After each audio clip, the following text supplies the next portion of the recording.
Là, on va voir la meilleure séance. Là, je suis très content.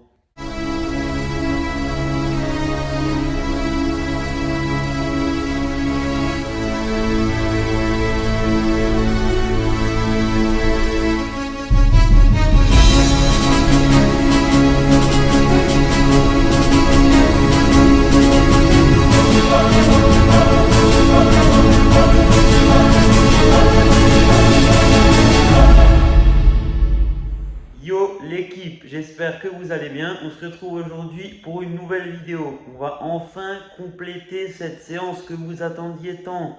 Il y a une vidéo qui manque sur ma chaîne depuis son lancement l'année dernière. Je vous laisse deviner, c'est la séance pec. Donc aujourd'hui, séance pec et biceps, 2 fois plus de plaisir, 2 muscles hyper agréables à travailler. Donc on va aller voir ça à la salle. Je vous emmène avec moi à Athlétis. C'est parti, séance pec biceps.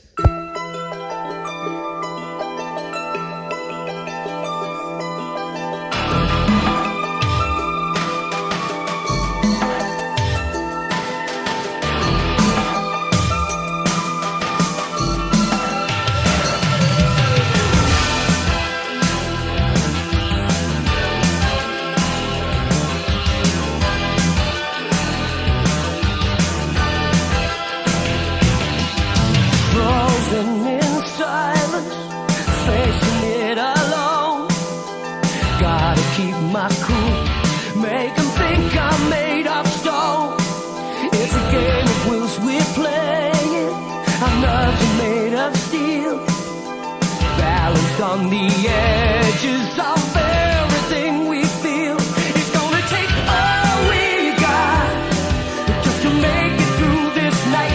Gotta feel it right through my skin, and it's cutting like a knife. Getting ready to break the ice.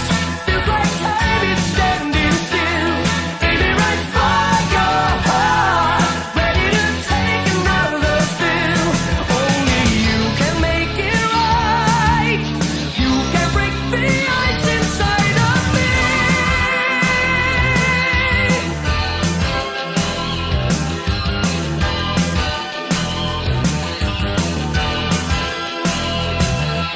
A single-minded passion, a solitary stand.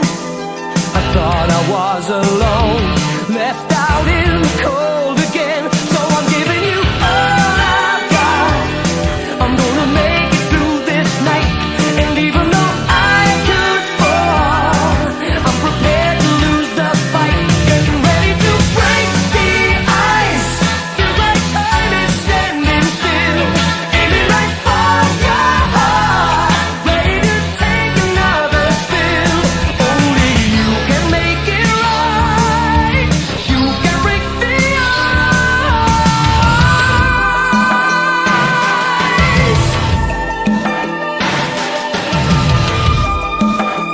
Ok les gars, séance terminée, on est de retour à la casa. Du coup on va débriefer un peu tout ça. Pour les pecs, 3 exos. Comme vous avez pu le remarquer, moi c'est Total Machine depuis que je suis à Athlétis. Franchement les machines sont exceptionnelles. J'ai jamais aussi bien senti mes pecs. Les perfs sont plutôt bonnes, largement plus qu'en charge libre. Je sais qu'il y en a qui sont fervents partisans des charges libres, mais il faut savoir que moi je me suis luxé la clavicule il y a 4 ans maintenant. Et qu'il y a plein de mouvements que j'arrive tout simplement plus à faire en fait du fait de la position de la clavicule qui a légèrement bougé suite à la luxation. Ce qui fait que tout ce qui est déjà développé, donc que ce soit couché, incliné, décliné à la barre, c'est plus possible. Tous les exos sur plan incliné pour le haut de pec, c'est plus possible non plus. Donc le fait est que je préfère largement m'entraîner en fait sur une bonne machine que galérer au coucher halter sur un banc plat où je mettrai de toute façon moins lourd et où ma clavicule va forcément me gêner au bout d'un moment au niveau de la charge. Donc j'ai fait le choix en fait depuis que je suis à Athlétis et que j'ai du matos de qualité de m'entraîner que sur des machines pour les pecs. Donc on commence avec une wide chest press qui simule en fait un espèce de développé couché mais beaucoup plus large. Ça permet une super amplitude et une contraction incroyable des pecs. J'enchaîne sur une deuxième machine qui simule cette fois-ci un développé décliné, même si bizarrement là je sens bien mon haut de pec, donc ça me fait office de développé incliné un peu. Je peux aussi relativement bien charger. Et je termine par un exo de finition, donc à savoir le pec deck, où je vais bien me cramer les pecs sur la fin avec des séries assez longues pour bien congestionner. Effet garanti, la séance est exceptionnelle. Depuis que je fais ça, j'ai vraiment bien pris au pec, qui était de base vraiment un point faible chez moi, mais là j'ai l'impression que j'arrive à rattraper un peu tout ça. Je vais vous mettre une photo à l'écran pour que vous voyez. Ensuite, on passe au biceps. Là, 2 exos pour aller vite, j'avais pas trop le temps. Je commence par du curl assis au halter, alterné, un exo de base qui va permettre de bien stimuler tout le biceps. Et j'enchaîne ensuite avec un curl marteau à la poulie à la corde. À l'époque, je faisais ça avec une corde normale pour les triceps, mais je remarquais qu'en tirant avec les deux bras, on tire en fait beaucoup avec les trapèzes et le haut du dos, et on désactive comme ça les biceps. Donc là, j'ai choisi d'acheter une petite corde unilatérale, 15 balles je crois sur Amazon. Et du coup, je fais en fait les biceps avec ça. Ça me permet de faire un bras après l'autre, de beaucoup moins tricher avec les épaules et les trapèzes, de beaucoup mieux sentir mes biceps et donc d'avoir de meilleurs résultats.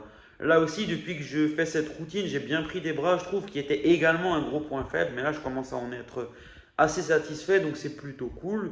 Petit tips pour les pecs avant de terminer. Il y a certaines personnes en fait qui sur les mouvements de développé ont une prédominance pour ressentir les épaules. J'en fais partie. Donc du coup, ce que je fais en fait, avant d'attaquer mes séries de travail de machine ou de développé, si vous faites du développé pour les pecs, je fais quelques séries d'écartés à la poulie en léger. Ça va venir en fait pré-fatiguer le pec, ça va venir le congestionner, ce qui permet ensuite, quand on passe au développé, d'avoir les pecs déjà chauds et de tout bien prendre dedans. Comme dit, je n'ai pas inventé l'eau chaude, c'est de la pré-fatigue, mais ça peut toujours être bon à savoir pour ceux qui peuvent avoir des difficultés à recruter leur pec. Donc voilà, c'est à peu près tout pour cette vidéo et cette séance. Je vous dis bye et à la prochaine. Ciao l'équipe!